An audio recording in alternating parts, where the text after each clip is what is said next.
ஓடி போய் ரசூலுல்லாஹி ஸல்லல்லாஹு அலைஹி வஸல்லம் வீட்டுக்குள்ள போனவங்க அங்க இருந்து ஒரு வெள்ளி கட்டி அல்லது தங்க கட்டியை தூக்கிக்கிட்டு வர்றாங்க. கொண்டு வந்து சஹாபாக்களுக்கு மத்தியில் கொடுத்துட்டு சொல்றாங்க, இது என்னுடைய வீட்டிலே இருந்தது, ஆனால் இது ஜகாத்து நிதிக்கு வந்தது. இதை நான் தொழுதுகிட்டு இருக்கும்போது தான் ஞாபகத்துக்கு வந்திருக்கிற ரசூலுல்லாஹ்வுக்கு. இதை நான் ஏன் உடனே போய் எடுத்துட்டு வந்தேன்னா, நான் இதை வீட்டில் வச்ச நிலையில் மௌத்தா போயிட்டேன்னு வைங்க, என்னுடைய குடும்பத்தார் அது என்னுடைய சொத்து என்று நினைத்துக் கொள்வார்கள். நினைத்து எடுத்து விட்டார்கள் என்றால் நான் மறுமையில் கை செய்தப்பட்டு விடுவேன். இது பொதுமக்களுக்கானது. அதுதான் தொழுது முடிச்சதோட நினைவு வந்துச்சுப்பா, ஓடி போய் எடுத்துக்கிட்டு வந்துட்டேன் என்று சொல்லி அல்லாஹ்வுடைய தூதர் ஸல்லல்லாஹு அலைஹி வஸல்லம் அவர்கள் பள்ளிவாசலுக்கு பொது நிதிக்கு சொந்தமான சொத்து ஒன்று தன்னுடைய வீட்டிலே இருக்கிறது, அதை போய் எடுத்து விட்டு வருகிறார்கள். இந்த காலத்தில் இருந்தால் எப்படி இருக்கும், நம்ம ஆக்களாக இருந்தால் எப்படி இருப்பாங்க, சில இடங்களில் நீங்கள் பார்க்கலாம்.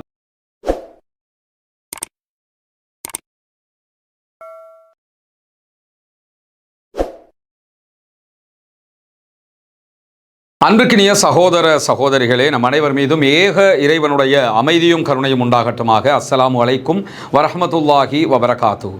தொடர்ச்சியாக புனிதமிக்க ரமதானுடைய மாதத்திலே இரவு தொழுகைகளை முடித்ததற்கு பிறகு நபிகள் நாயகம் ஸல்லல்லாஹு அலைஹி வஸல்லம் அவர்களுடைய வாழ்நாட்கள் எப்படி கழிந்திருக்கின்றன, ரசூலுல்லாஹி ஸல்லல்லாஹு அலைஹி வஸல்லம் அவர்கள் உலகத்தில் தோன்றிய தலைவர்களில் எப்படி வித்தியாசப்பட்டு தென்படுகிறார்கள், நபிகள் நாயகத்தை நாம் ஏன் பின்பற்ற வேண்டும், நபிகள் நாயகம் ஸல்லல்லாஹு அலைஹி வஸல்லம் அவர்கள் தன்னுடைய வாழ்நாளில் எப்படி அப்பழுக்கற்ற ஒரு தனிப்பெரும் தலைவராக வாழ்ந்து காட்டி இருக்கிறார்கள் என்கிற செய்திகளைத்தான் தொடர்ச்சியாக நம்ம பார்த்து வர்றோம். அந்த அடிப்படையில் இன்றைய நாளிலும் நபிகள் நாயகம் ஸல்லல்லாஹு அலைஹி வஸல்லம் அவருடைய வாழ்க்கையில் நடைபெற்ற மிக முக்கியமான சில செய்திகளை பார்க்க இருக்கிறோம். குறிப்பாக ரசூலுல்லாஹி ஸல்லல்லாஹு அலைஹி வஸல்லம் அவர்கள் ஏற்கனவே நம்ம படித்த மாதிரி 2 தலைமைத்துவங்களை கையிலே வைத்துக் கொண்டிருந்தார்கள். 2 ஆட்சி பீடங்கள், அதிகார பீடங்கள் ரசூலுல்லாஹ்விடத்தில் இருந்தது. ஒன்று, இறைவனுடைய இறுதி இறை தூதராக ரசூலுல்லாஹ் இருக்கிறார்கள். எனவே தூதுத்துவம் என்கிற அதிகார பீடம் ரசூலுல்லாஹ்விடத்தில் இருக்கிறது. இரண்டாவதாக நபிகள் நாயகம் ஸல்லல்லாஹு அலைஹி வஸல்லம் அவர்கள் நாட்டினுடைய ஜனாதிபதியாக இருக்கிறார்கள். அதுவும் தனிப்பெரும் ஜனாதிபதியாக இருக்கிறார்கள். எதிர்க்கட்சி கிடையாது, கேள்வி கேட்கறதுக்கு ஆள் கிடையாது. ஆட்சியில் ஜனாதிபதியாக இருந்தாலே அந்த காலத்தில் கேள்வி கேட்க முடியாது. இவங்க பிளஸ் ஆன்மீக தலைவராக இருக்கிறாங்க. ஆன்மீக தலைவர்கிட்ட யாராவது கேள்வி கேட்பாங்களா? கேள்வியை கேட்க மாட்டாங்க. அதெல்லாம் சரியாக தான் இருக்கு, அவர் சொன்னால் பிழையா இருக்குமாங்கிற மாதிரி இருந்துருவாங்க. இந்த மாதிரியான ஒரு 2 அதிகார பீடங்களை நபிகள் நாயகம் ஸல்லல்லாஹு அலைஹி வஸல்லம் அவர்கள் கையிலே வைத்துக் கொண்டிருந்த நிலையில் எந்த சந்தர்ப்பத்திலும் அல்லாஹ்வுடைய தூதர் ஸல்லல்லாஹு அலைஹி வஸல்லம் அவர்கள் தன்னுடைய ஆட்சியில் அரச கருவூலத்திலிருந்து சம்பளமாகவோ சும்மாவோ பொருளை, எந்த ஒரு பணத்தையோ பொருளையோ தான் சம்பளமாக பெற்றுக்கொள்ளவில்லை, தான் பரிசாக பெற்றுக்கொள்ளவில்லை என்பது ஒரு கணக்கு. தனக்கு பின்னால் தன்னுடைய குடும்பத்தினரும் இதிலிருந்து எதையுமே எடுக்கக்கூடாது, அவர்களுக்கு அது தடை செய்யப்பட்டது என்கிறத டிக்ளேர் பண்ணிவிட்டு போன உலகத் தலைவர்களில் இவரை தவிர நீங்கள் யாரையுமே பார்க்க முடியாது. நானும் அனுபவிக்க மாட்டேன், என்னுடைய குடும்பத்தை சேர்ந்த யாருமே இதை அனுபவிக்க கூடாது என்று ரசூலுல்லாஹ் கட்டளையிடுகிறார்கள். குறிப்பாக சஹீஹுல் புகாரியிலே வரக்கூடிய ஒரு அழகான செய்தியை பாருங்க. நபிகள் நாயகம் ஸல்லல்லாஹு அலைஹி வஸல்லம் அவர்கள் ஒரு முறை பள்ளிவாசலுக்குள்ள நிறைய பேரிச்சம்பழங்கள் குவித்து வைக்கப்பட்டிருக்கு. ரசூலுல்லாஹ்வுடைய பள்ளிவாசல் எப்படி இருக்கும்னு கேட்டா, அதுதான் தொழுகை நேரத்தில் பள்ளிவாயல், ஆட்சி பீடத்தின் தலைமை பீடம் அதுதான், தலைமை செயலகமாக அதுதான் செயல்படும், தண்டனை கொடுக்கக்கூடிய சிறை கூடமாக அதுதான் செயல்படும், உதவி செய்யக்கூடிய இடமாகவும் அதுதான் செயல்படும், எல்லாமாகவும் அது செயல்படும். அப்படியான நேரத்தில் தர்மமாக கிடைத்த ஒரு தொகை பேரிச்சம்பழங்கள் மஸ்ஜிது நபவிக்குள்ள குவிக்கப்பட்டிருக்கிறது. அப்படி குவிச்சு வச்சிருக்கும் போது ரசூலுல்லாஹ்வுடைய பேர பிள்ளைகள் ஒரு பிள்ளை ஹசன் அல்லது ஹுசைன் என்ன பண்றாங்கன்னு கேட்டால், அவர் சின்ன பிள்ளை, அவர் துருதுன்னு ஓடி போய் பேரிச்சம்பழம் தானே இருக்க, எடுத்து ஒன்று வாயில போட்டுக்கிறோம்னு. அப்படி பசங்க சின்ன பிள்ளைகள் போடுவாங்களா, நோம்பு காலத்தில் பள்ளிக்குள்ள வச்சிருப்போம், யாரும் எடுத்து வாயில போட பார்ப்பாங்க. இல்லைனா கொஞ்சம் சாக்லேட் இருக்குது, டொஃபி இருக்குதுன்னா எடுத்து வாயில போட்டுக்குருவாங்களா இல்லையா? இது மாதிரி அந்த குழந்தையும் என்ன பண்றாருன்னு கேட்டா, பேரிச்சம்பழத்தை எடுத்து சின்ன பிள்ளை அவங்க சாப்பிட்டுறாங்க. வாயில போட்டதோட அல்லாஹ்வுடைய தூதர் ஸல்லல்லாஹு அலைஹி வஸல்லம் அவங்க வேகமாக ஓடி போய் துப்பு துப்பு துப்புன்னு சொல்லி துப்ப வைக்கிறாங்க. வாய்க்குள்ள விரலை விட்டு, சில ஹதீஸ்கள்ல வாய்க்குள்ள விரலை விட்டு ரசூலுல்லாஹ் வெளியே எடுத்தாங்க. வெளியே எடுத்துவிட்டு அத்தோட நிறுத்தல. என்ன சொன்னாங்கன்னு கேட்டா, நபிகளார் ஸல்லல்லாஹு அலைஹி வஸல்லம் அவருடைய குடும்பத்தாருக்கும் நபிகளாருக்கும் இந்த பொருட்கள் ஆகுமாக்கப்பட்டதல்ல, நமக்கு இது ஹலால் இல்லை, நம்ம இதை சாப்பிடக்கூடாதுங்கிறது உங்களுக்கு தெரியாதா?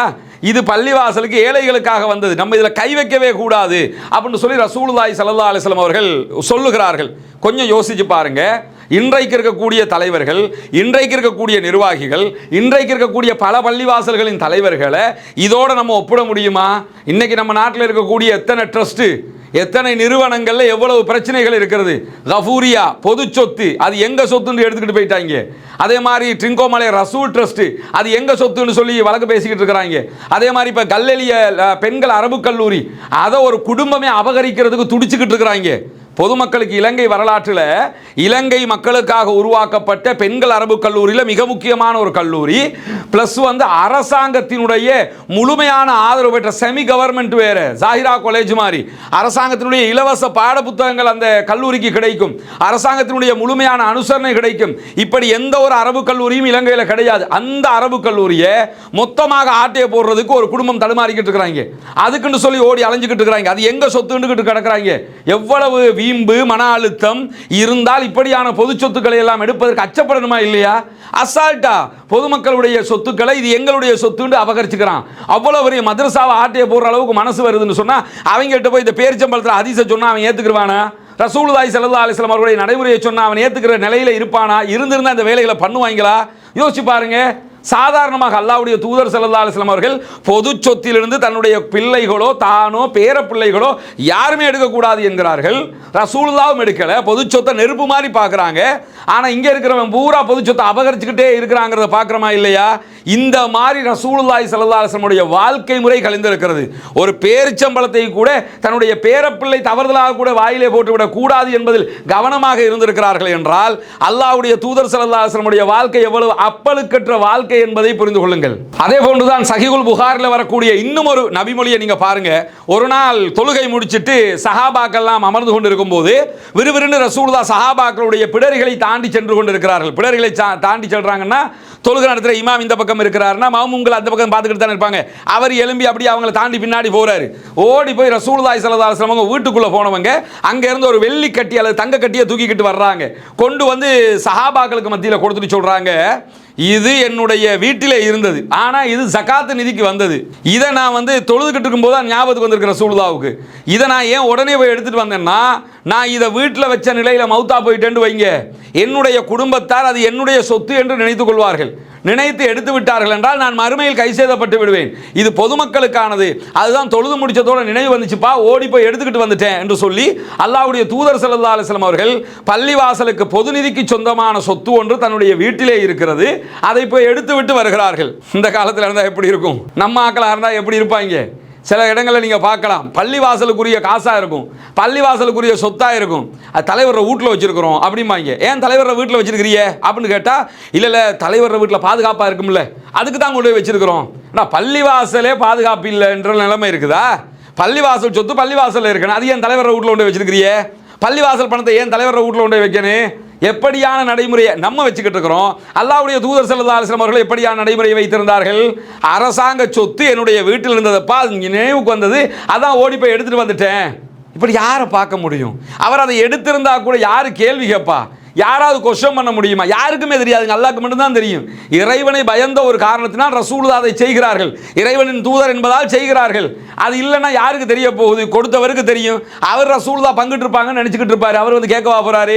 ஆனால் நினைவு வந்ததோடு ஓடி போய் வீட்டில இருந்து எடுத்துக்கிட்டு வர்றாங்கன்னா அல்லாஹ்வுடைய தூதர் ஸல்லல்லாஹு அலைஹி வஸல்லம் அவர்கள் பொது பணத்தில் எந்த இடத்திலையுமே கை வைப்பதற்கு துணியவில்லை, நினைத்து கூட பார்க்கவில்லை, கிஞ்சிற்றும் அதை கற்பனை கூட செய்யவில்லை என்பதை புரிந்து கொள்ள முடிகிறதா இல்லையா? எப்படியான தலைவர்? இதுதான் அப்பழுக்கற்ற தலைமைத்துவம் என்பது. உலக வரலாற்றிலே நபிகள் நாயகம் ஸல்லல்லாஹு அலைஹி வஸல்லம் அவர்கள் செய்ததை போன்ற ஒரு பிரகடனத்தை எந்த ஒரு தலைவர்களும் செய்யவில்லை என்பதை நாம் உணர்ந்து கொள்ள வேண்டும். அது என்ன பிரகடனம் தெரியுமா? ஜகாத்து நிதி. அரசாங்கத்தில் இஸ்லாத்தில் ஜகாத்து நிதிங்கிற ஒன்று இருக்குதா இல்லை? 8 கூட்டத்தாருக்கு ஜகாத்து கொடுக்க முடியும். அந்த 8 கூட்டத்தில் நபிகள் நாயகம் ஸல்லல்லாஹு அலைஹி வஸல்லம் அவர்கள் சேர்க்கப்படவில்லை. அல்லாஹ் 8 கூட்டத்தில் சேர்க்கப்படலைன்னா 8 கூட்டத்தில் மிஸ்கின் இருக்கிறாங்க, அதே மாதிரி 8 கூட்டத்துக்குள்ள ஃபக்கீர்கள் இருக்கிறாங்க, இஸ்லாத்தை புதுசாக ஏற்றுக்கிட்டவங்க இருக்கிறாங்க, இப்படி 8 கூட்டத்தான் இருக்கிறாங்கல்ல. ரசூலுல்லாஹி ஸல்லல்லாஹு அலைஹி வஸல்லம் சாப்பிட்றதுக்கு வழி இல்லாமல் இருக்கிறாங்க. அப்போ மிஸ்கின்ங்கிற லிஸ்ட்டுக்குள்ளே வந்துருவாங்கல்ல, கேட்டாங்கன்னா வாயை திறந்து கேட்டாங்கன்னா ஃபக்கீருங்கிற இடத்துக்கு வந்துருவாங்கல்ல. ஆனால் அல்லாஹ்வுடைய தூதர் ஸல்லல்லாஹு அலைஹி வஸல்லம் அவர்கள் ஜகாத்துடைய எந்த வட்டத்துக்குள்ளும் தானும் தன்னுடைய குடும்பமும் வந்துவிடக் கூடாது என்றும், எனக்கு ஜகாத்து பெறுவதற்கு அனுமதிக்கப்படவில்லை, என்னுடைய குடும்பத்தாருக்கு அனுமதிக்கப்படவில்லை, உலகம் அழிகிற வரைக்கும் என்னுடைய பரம்பரையைச் சேர்ந்த யாருக்கும் ஜகாத்து நிதிகளை பெறுவது ஆகுமானது அல்ல என்று ரசூலுல்லாஹ் டிக்ளேர் பண்ணிட்டாங்க. அதுக்கு ஒரு முக்கியமான காரணமும் இருக்குது. என்னன்னா, நான் ரசூலுல்லாஹ்வுடைய பரம்பரை, நாங்க முகமது நபியோட வழிவாரு, நாங்க ரசூலுல்லாஹி ஸல்லல்லாஹு அலைஹி வஸல்லம் உடைய குடும்பத்தை சேர்ந்தவங்க அப்படின்னு சொல்லியே கோடிக்கணக்கு சொத்து அடிச்சிட்டு மாறுவாங்க, அப்படின்னு சொல்லியே வசூல் பண்ணிக்கிடுவாங்க, இந்த மாதிரி காரியங்களை பண்ணிடுவாங்கங்கிற ஒரு காரணத்துக்காக. ஏன்னா ரசூலுல்லாஹ்வுடைய குடும்பம் யாரு, குடும்பம் யார் இல்லைங்கிறது நம்ம கண்டுபிடிச்சிட முடியுமா? ஆனால் அப்படி சொல்லிக்கிட்டு அலையலாமா இல்லையா? ரசூலுல்லாஹ்வின் பெயரை பயன்படுத்தி கூட யாருமே பொதுமக்களுடைய பணத்தில் கை வைத்து விடக்கூடாது, ரசூலுல்லாஹ்வின் பெயரை பயன்படுத்தி கூட யாருமே பொதுமக்களுக்கு அநியாயம் செய்து விடக்கூடாது என்கிற தூய்மையை அல்லாஹ்வுடைய தூதர் ஸல்லல்லாஹு அலைஹி வஸல்லம் அவர்கள் இந்த உலகுக்கு மிக பெரும் வழிகாட்டியாக காட்டுகிறார்கள். யோசிச்சு பாருங்க, எந்த தலைவர் சொன்னாரு, எந்த ஜனாதிபதி இப்படி ஒரு பிரகடனத்தை பண்ணாரு, எந்த நாட்டின் உருவாக்குனர் இப்படி ஒரு காட்சியை சொன்னாரு? யாருமே சொல்ல முடியல. அல்லாஹ்வுடைய தூதர் ஸல்லல்லாஹு அலைஹி வஸல்லம் அவர்கள் சொல்கிறார்கள், எனக்கு ஹராம், என்னுடைய குடும்பத்துக்கு ஹராம், என்னுடைய பரம்பரையைச் சேர்ந்த அத்தனை பேருக்கும் ஹராம், இந்த நிமிஷம் வரைக்கும் ஹராம். எங்கேயுமே ரசூலுல்லாஹ்வுடைய குடும்பம் வந்து ஜகாத்து தாங்கன்னா கொடுத்துடக்கூடாது. ரசூலுல்லாஹ்வுடைய குடும்பம் சொல்லிக்கிட்டு இருக்கிற யாராவது இந்த மாதிரி கேட்டு வந்தாங்கன்னா கொடுத்துடக்கூடாது. எந்த நாட்டிலையும் கொடுக்க மாட்டாங்க, எந்த ஒரு இஸ்லாமிய கவர்மெண்ட்டும் கொடுக்காது, கொடுக்கவும் கூடாது. இதை நபிகள் நாயகம் ஸல்லல்லாஹு அலைஹி வஸல்லம் அவர்கள் ஒரு சட்டமாகவே இந்த உலகத்திற்கு ஆக்கிவிட்டு சென்றிருக்கிறார்கள். எனக்கும் தராதீங்க, என்னுடைய குடும்பத்துக்கும் தராதீங்க என்று சொல்லி பொதுமக்களுடைய பணத்தை தர வேண்டாம் என்று சொன்ன ஒரே ஒரு தலைவர் இருப்பார்கள் என்று சொன்னால் அது அன்னலம் பெருமகனார் நபிகள் நாயகம் ஸல்லல்லாஹு அலைஹி வஸல்லம் அவர்கள் மாத்திரமாகத்தான் இருக்க முடியும் சகோதரர்களே. எனவே ரசூலுல்லாஹி ஸல்லல்லாஹு அலைஹி வஸல்லம் அவர்களை எந்த பக்கமாக நீங்கள் சுற்றி வந்து நின்று பார்த்தாலும் 360 டிகிரியில் வச்சு பார்த்தா கூட அல்லாஹ்வுடைய தூதர் ஸல்லல்லாஹு அலைஹி வஸல்லம் அவருடைய நேர்மையில், அவர்களுடைய நீதியில், அவர்களுடைய நடத்தையில், அவர்களுடைய ஒழுக்கத்தில், அவர்களுடைய பண்பாட்டில் எந்த ஒரு வித்தியாசத்தையும் நீங்கள் காட்ட முடியாது, எந்த ஒரு குறையையும் கண்டுபிடிக்க முடியாது, நிறையை தவிர நீங்கள் எதையுமே காட்ட முடியாது. அந்த அளவுக்கு அப்பழுக்கற்ற வாழ்க்கையை அல்லாஹ்வுடைய தூதர் ஸல்லல்லாஹு அலைஹி வஸல்லம் அவர்கள் இந்த உலகத்திலே வாழ்ந்து காட்டிவிட்டு சென்றிருக்கிறார்கள். நாம் ஏற்றுக்கொண்டிருக்கக்கூடிய தூதர் பொதுமக்களுக்காக வாழ்ந்தவர், பொதுமக்களின் பணத்தை பாதுகாத்தவர், தனக்கோ தன்னுடைய குடும்பத்திற்கோ தேவை இருந்தும் எடுத்துக்கொள்ளாதவர் என்பதை ஆழமாக மனதிலே பதித்துக் கொள்ளுங்கள். நமக்கெல்லாம் தெரியும், கடந்த ரமலானுடைய மாதத்தில் இஸ்லாத்தை ஏற்றுக்கொண்ட ஒரு 14 குடும்பங்களுக்கான வீடுகளை கட்டுகிற ஒரு பணியை நம்ம ஆரம்பிச்சிருந்தோம். அல்லாஹ்வினுடைய உதவியால் நீங்கள் செய்த தான தர்மங்கள், ஜகாத் நிதிகளால் அல்ஹம்துலில்லாஹ் 5 குடும்பங்களுக்கான வீடுகள் முழுமையாக கட்டி கொடுக்கப்பட்டு அவர்களுடைய கைகளிலேயே ஒப்படைக்கப்பட்டு விட்டது.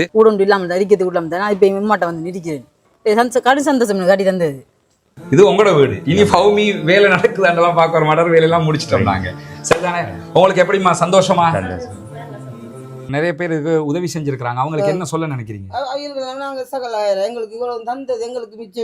துஆ செய்யுங்க, சரியா? தொழுகை, நோன்பு அதுகளை எல்லாம் ரொம்ப கடைப்பிடிச்சு கொள்ளணும். மார்க்க விஷயங்கள் தானே.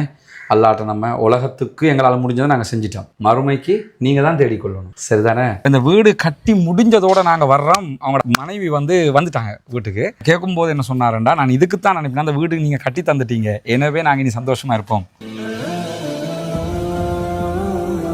என் பிள்ளைகள் இப்போ நிம்மதியாக பழக்கக்கூடிய அளவுக்கு நிம்மதியாரி அல்லாஹ் அவங்களோட எண்ணங்களை பேசாக்குவான் இன்ஷா அல்லாஹ். ரொம்ப மகிழ்ச்சியான தருணங்களாக அந்த தருணங்கள் இருந்தது. காரணம் என்னன்னா, இஸ்லாத்தை புனிதமிக்க வாழ்க்கை நெறியாக அவர்கள் ஏற்றுக்கொண்டிருக்கிறார்கள். ஏற்றுக்கொண்டவர்களுக்கு ஒரு வாய்ப்பாக அவர்களுடைய வறுமை நிலையை போக்கும் விதமாக இந்த சந்தர்ப்பம் அமைந்திருந்தது. அந்த அடிப்படையில் மீதமுள்ள 9 குடும்பங்களுக்கான வீடுகளை கட்ட வேண்டிய தேவை நமக்கு இருக்கிறது. நம்ம ஒட்டுமொத்தமாக கோடிக்கணக்கில் காசை கொண்டு வந்து வச்சு இந்த பணிகளை பண்றது இல்லைங்கிறது உங்களுக்கு தெரியும். நம்முடைய வீடியோவை பார்க்கக்கூடிய மக்களுக்கு கன்வே பண்றோம். அந்த மக்கள் தரக்கூடிய பொருளாதாரத்தை கொண்டுதான் இந்த வேலைகளை நம்ம செஞ்சுக்கிட்டு இருக்கிறோம். குறிப்பாக இந்த பணிகளுக்காக 100 ரூபாய், 200 ரூபாய், 500 ரூபாய், 1000 ரூபாய் என்று சின்ன சின்ன தொகைகளை கூட தந்து உதவிய பெருமனது கொண்ட சகோதர சகோதரிகளை நம்ம பார்த்திருக்கிறோம். அதே மாதிரி லட்சங்களில் உதவி செய்த சகோதர சகோதரிகளையும் பார்த்திருக்கிறோம். ஒவ்வொருத்தருக்கு எவ்வளவு முடியுமோ அந்த அடிப்படையில் நமக்கு அதை தந்து உதவி இருக்கிறார்கள். அதன் அடிப்படையில் தான் 5 வீடுகள் கம்ப்ளீட்டடாக நம்ம கட்டி கொடுத்திருக்கிறோம் அல்ஹம்துலில்லாஹ். இப்போது நம்ம இருக்கக்கூடிய இந்த பகுதிகளில் 4 வீடுகள் கட்டுவதற்குரிய ஏற்பாடு நடந்து கொண்டிருக்கிறது.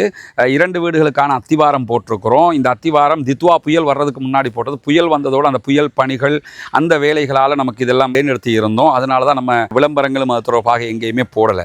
தற்போது புனிதமிக்க ரமலானுடைய மாதத்தை அடைந்திருக்கிறோம். நபிகள் நாயகம் ஸல்லல்லாஹு அலைஹி வஸல்லம் அவர்கள் காற்றை விட வேகமாக ரமலானிலே தர்மங்களை செய்வார்கள், தான தர்மங்களை அள்ளி கொடுப்பார்கள் என்கிற நபிமொழிகளை சஹீஹுல் புகாரி, முஸ்லிம் உள்ளிட்ட நபிமொழி கிரந்தங்களில் நம்ம பார்க்குறோம். ஏன்னா அவ்வளவு அதிக அதிகமாக ரசூலுல்லாஹ் தான தர்மங்களை செய்து கிடைக்கிறதையெல்லாம் கொடுத்து நன்மைகளை சேகரித்துக் கொள்வார்கள்.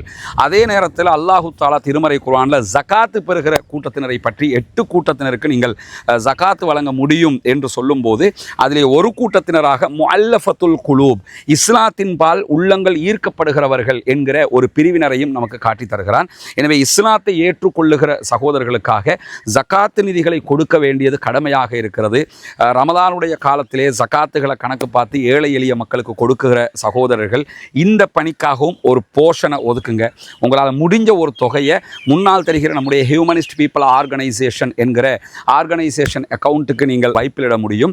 அதே நேரத்தில் வெளிநாடுகளில் இருக்கக்கூடிய சகோதரர்கள் இந்த குறித்த அக்கௌண்ட்டுக்கு வைப்பிலிட முடியாது என்று சொல்லுகிற போது அதில் முன்னாடி தெரிகிற என்னுடைய வாட்ஸ்அப் நம்பருக்கு நீங்கள் தொடர்பு கொள்ள முடியும். உங்களுக்கு எப்படி நீங்கள் பணம் அனுப்பணும் என்கிற வழிமுறைகளை நம்ம லீகலாக சொல்லித் தருவதற்கு கடமைப்பட்டிருக்கிறோம். எனவே நாமே ஆரம்பித்த பணி நாமே முடிக்க வேண்டும் என்கிற அடிப்படையில் நம்ம அத்தனை பேரும் சேர்ந்து 1000 ரூபா 2000 ரூபா லட்சங்கள் என்று எது நம்மளால் முடியுமோ அதை போட்டு இன்னும் ஒரு 9 வீடுகள் கட்டி முடிக்க வேண்டி இருக்கிறது. இந்த பணியில் அத்தனை பேரும் இணைந்து கொள்ளுங்கள். உங்களுடைய ஜகாத்து தான தர்மங்களை ரமலானுடைய காலத்திலே இதற்காக வழங்குங்கள். வாரி வழங்குகிற போது நாளை மறுமையிலே அல்லாஹு தஆலா உயர்தரமான ஜன்னத்துல் ஃபிர்தௌஸிலே உங்களுக்கான அழகான ஒரு வீட்டை தருவதற்கு காத்து கொண்டிருக்கிறான். ஏழை எளிய மக்களுக்காக உழைப்போம், அவர்களுக்காக கொடுப்போம். நாளை மறுமையில் நிரப்பமான கூலிகளை பெற்றுக்கொள்வோம். அடுத்தடுத்த தொடர்களில் அல்லாஹ்வுடைய தூதர் ஸல்லல்லாஹு அலைஹி வஸல்லம் அவர்களையே மற்ற செயல்பாடுகள் தொடர்பாகவும் முழுமையாக பார்ப்போம். வாஹிர் தஅவானா அல்ஹம்துலில்லாஹி ரப்பில் ஆலமீன்.